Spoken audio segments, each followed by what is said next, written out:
Son las 7 de la mañana, está con nosotros Berenice Cordero, ministra de Inclusión Económica y Social. Buenos días, gracias por estar aquí. Hay un claro contraste entre estas cifras y otras que se dieron a conocer hace algunas semanas. Aquellas hablaban de un incremento de la pobreza, estas hablan de que se habría reducido ese índice.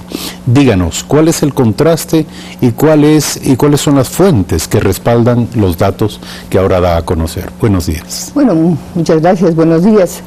La información que nosotros manejamos es la información oficial que corresponde a las encuestas que realiza ENEDU con INEC de empleo y desempleo que se realizan semestralmente, de manera que estas son las cifras oficiales.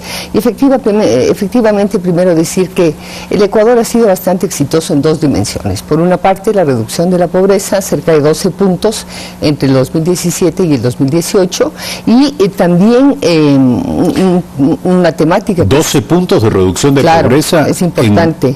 2017, entre el 2007 y el 2018. 2007 y 2018. Exactamente, correcto. 2018. Pero de otra parte es importantísimo señalar que respecto a la desigualdad del país también avanzó muchísimo, y eso es un tema muy crítico porque tiene que ver con una sensibilidad particular respecto a la concentración del ingreso. De esta manera yo le diría que actualmente, en el año 2007, el 41% de las personas más ricas el 10% o los más ricos ganaban el 41% más que el 10% más pobre. En este momento ese coeficiente bajó al 24 veces más que el 10% más pobre. De manera que respecto a desigualdad hemos avanzado. Respecto al tema específicamente de la pobreza... ¿Y estamos hablando de cuánto tiempo medido? Estamos hablando del 2007 al 2018. Del 2007 al 2018. Sí, es decir que el coeficiente de Gini se redujo, ¿no? Eso es muy importante. Desigualdad es un tema que el país ha avanzado a base de una serie de políticas sociales activas y también políticas económicas. Yo quisiera señalar dos temas fundamentales. Hay unos aspectos que son de transición, ¿sí? Es decir, por ejemplo, tienen que ver con la caída del consumo, el empleo de calidad, tienen que ver con la inversión pública-privada, que son elementos de transición, que de una u otra forma se irán corrigiendo de manera, digamos, coyuntural y conforme un conjunto de medidas que se vayan aplicando. Pero existe lo que llamamos nosotros la pobreza estructural.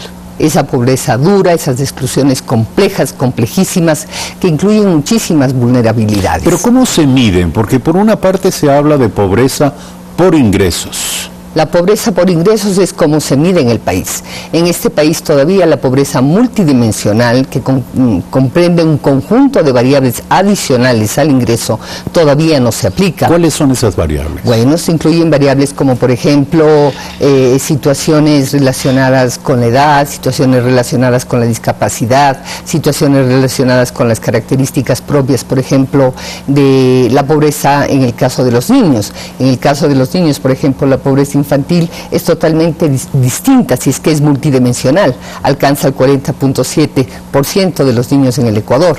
Esta es una fuente de UNICEF que ya aplica este tipo de mediciones. Pero volviendo al tema de la pobreza y la medición, quería decirle que efectivamente de junio de 2017 a junio de 2018 subió un punto prácticamente la pobreza. Esto no es estadísticamente representativo, sin embargo es necesario señalar que probablemente esta fuente que le estoy mencionando es una fuente específicamente oficial que corresponde al INEC, ¿no? Entonces, de otra parte, la pobreza rural ha bajado prácticamente 18 puntos, que es un tema sumamente importante, y también en el mismo periodo, en el mismo periodo de tiempo, 2018. Prácticamente subió del 8.4%, del 8.4% al 9%, entre junio del año pasado y junio de este año. Eventualmente pueden haber habido investigaciones adicionales, análisis adicionales, pero estas son las cifras de pobreza oficial que estamos manejando. Entendemos que la política oficial se está moviendo en la perspectiva del cumplimiento de una meta al 2021. ¿Cuál es esta?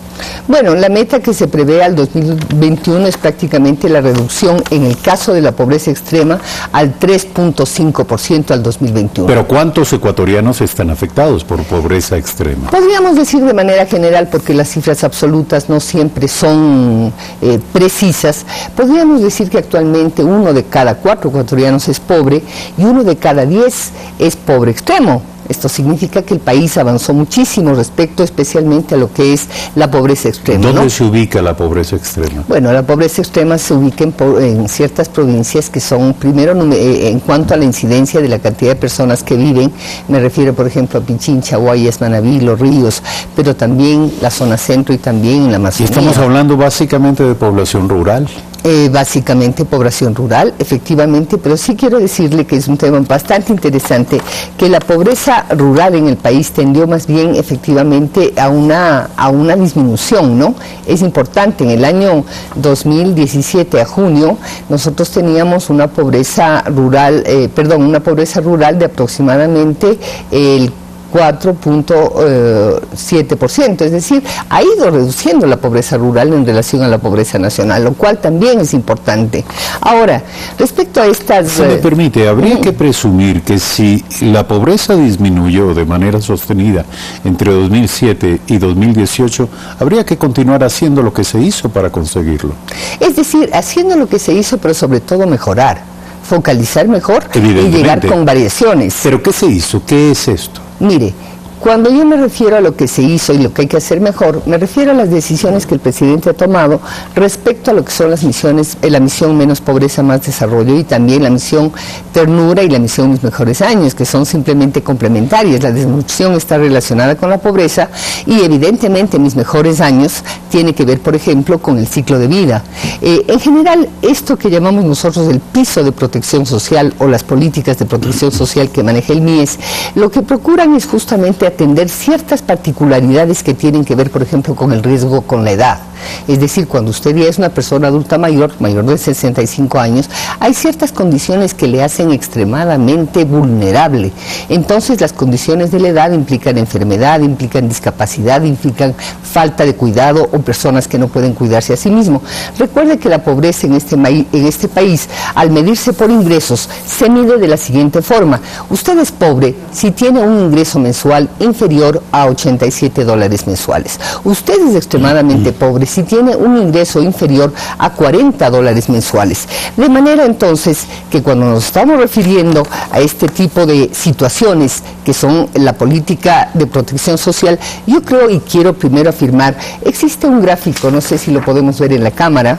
Por favor, sí, le enseño hacia esta cámara. Sí, por favor. Sí, adelante. Sí, ahí explíquenos.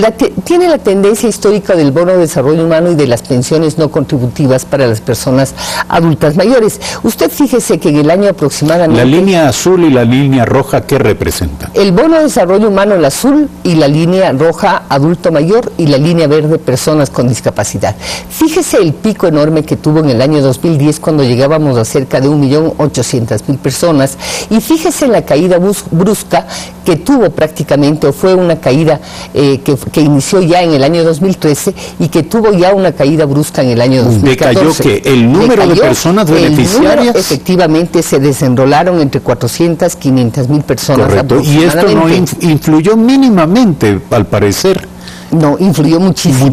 Muchísimo. A ver, yo díganos, creo con eso referir que básicamente ahí hubo una omisión, en el sentido de que, por un lado, digamos, esta pobreza estructural que debía seguirse trabajando de manera sistemática y continua dejó de hacerse. En el año 2010. No, en el año 2000, sí, empieza en el año 2012 aproximadamente, pero la caída mayor es en el año 2014. Ya.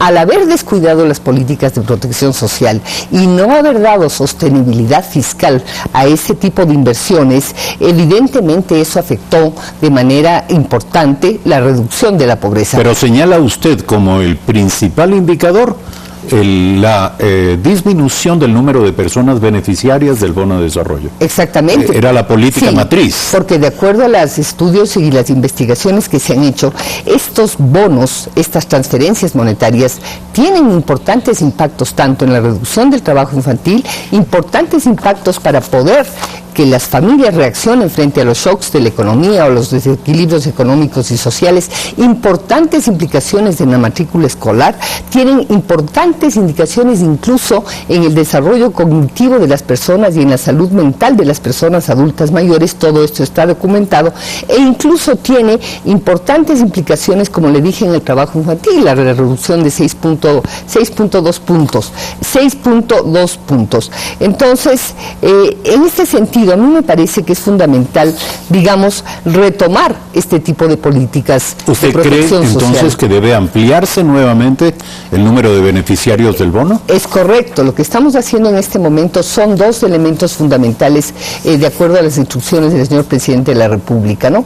Usted sabe que el bono ha tenido variaciones. En una época, en 2005, por ejemplo, eran $15, en el año 2010 eran, en el año 2000 eran $11, etcétera, ha ido variando hasta localizarse en el 2014 en $50 mensuales. La instrucción del señor presidente cuando iniciamos esta gestión fue clarísima. Por una parte necesitamos cambiar el bono para afectar básicamente la escolaridad de los niños y la salud, por eso el bono variable. El bono variable implica un bono fijo de $50 e incrementos hasta $150. Tomó otra decisión que es trascendente. La otra decisión que es trascendente es que el adulto mayor, ¿no?, que está en extrema vulnerabilidad, entonces pase de un bono de $50 a los $100. Eso es mis mejores años, pero también un componente de cuidado, que es otra cosa importante, ¿no?, el cuidado. Entonces, en este momento, quisiera yo decirle que los estudios que ya confirman que los más progresivos, los que más impacto tienen en la pobreza, es el bono de desarrollo humano y el bono Joaquín Gallegos Lara, están en desarrollo. En este momento tenemos 933.852 beneficiarios. Es decir, el presidente de la República ya se adelantó. En el mes de enero de este año, ya se adelantó tomando decisiones porque tenía conciencia muy clara. ¿En cuántas personas se ha ampliado el número de beneficiarios? Bueno, nosotros hemos pasado de 700.000 aproximadamente, que teníamos hasta el año 2017. Aproximadamente unos 250.000. Sí, hemos llegado en este momento a 933.852 a agosto de este año. ¿Y se seguirá ampliando? Sí, quiero decirle que se sigue ampliando porque, de acuerdo a los compromisos que tenemos con el Ministerio de Finanzas, vamos a hacer 138.130 inclusiones nuevas. Es decir, vamos a llegar a 1.071.982 personas, cuyas inclusiones empezamos ahora en el mes de octubre. Ministra, queremos agradecerle la información que nos ha entregado. No es un tema que se agote de ninguna manera en esta entrevista, es un tema permanente, porque además tiene que ver con una evolución sobre la que la opinión pública nacional está muy pendiente. Para concluir. Sí, un dato más. Mire, de esta manera estamos cubriendo al 65% de los adultos en pobreza extrema. Estamos incluyendo a las 130.000 personas que tienen discapacidad y que también son pobres. Y estamos incluyendo justamente a los 110.036 núcleos familiares que están en pobreza extrema en este país. Y básicamente quiero comentarle que de acuerdo a los análisis que tenemos, el 74% son mujeres las receptoras de los bonos. Eso es absolutamente fundamental, justamente porque tenemos que ser con políticas universales sensibles a las diferencias e ir trabajando en ir abandonando esta cultura del privilegio. Y además probablemente tiene que ver con la buena calidad del gasto. Exactamente, del uso del bono. Justamente tiene que ver con la buena calidad del gasto, tiene que ver con un registro social que estamos trabajando también, en este año vamos a iniciar, y sobre todo con esta disposición del presidente de tener muy claro de que las políticas de protección social son fundamentales para proteger justamente a los pobres extremos y a las personas en mayor vulnerabilidad. Seguiremos abordando este tema en futuras emisiones. Berenice Cordero, ministra de Inclusión Económica y Social. Hacemos un corte, regresamos de inmediato para tratar el tema de Colombia, que está pasando en este momento con la búsqueda destinada a localizar a alias Guacho en la frontera con Ecuador.